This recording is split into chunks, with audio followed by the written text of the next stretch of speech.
Hello everyone, welcome to the video. Today we are going to begin the journey of history and civics for standard 6. And the first unit of this is the Indian subcontinent and history. So students, here in this lesson we are going to discuss the three main topics. The first topic is geographical conditions and history. Second, geographical features of India. And third, the Indian subcontinent.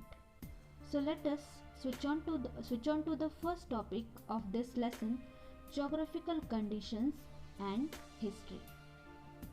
Friends, here the main thing that we have to understand is geography is closely related to history, or we can say history is closely related to geography. So how can we say that? So students, if you remember, in last year class 5th we saw how man and his environment have close relationship, and we also saw how Stone Age man have done progress in his life according to the changes in the surroundings.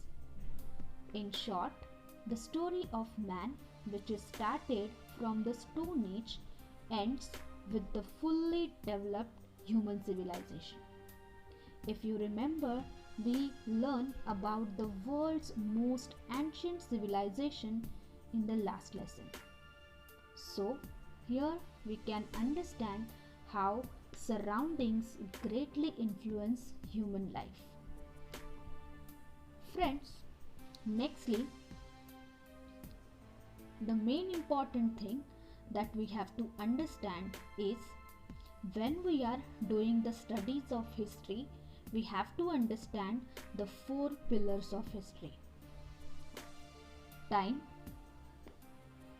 place, society, and individuals are the four pillars of history. And you also have to remember, we cannot write history without them. Of these four components, place is related to geography or geographical conditions. In this sense, history and geography are inseparable. History is influenced by geographical conditions in many ways.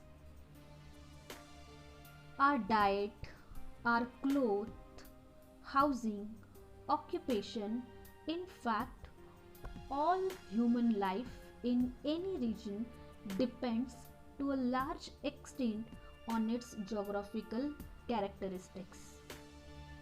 For example, the life of people in hilly regions is more strenuous than that of the people on the plains.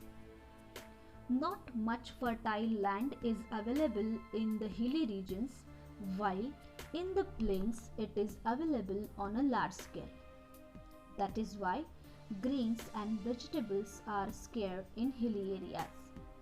In comparison, people on the plains get them in a sufficient measure. Naturally, this has an impact on the diet of people. In hilly regions, people depend more on hunting and gathering for their food. We also find other such differences in lifestyle of the people on the hilly regions and those of the plains.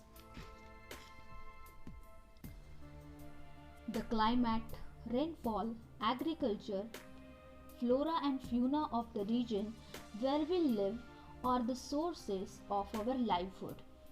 The lifestyle and culture of a region develops with their support. Human settlements have flourished wherever means of living are plentiful. Over a period of time, these settlements developed further into villages and towns.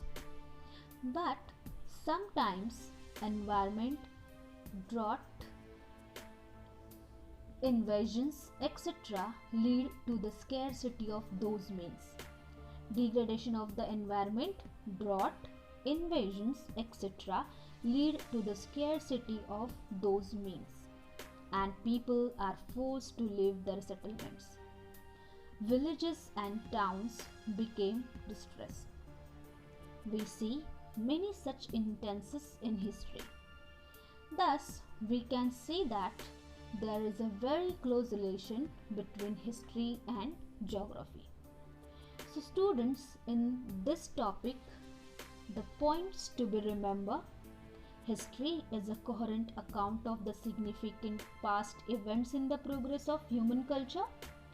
Time, place, society, and individuals are the main four pillars of the society, and place is related to geography or geographical conditions. These points we should always remember. Thank you so much. See you in the next video.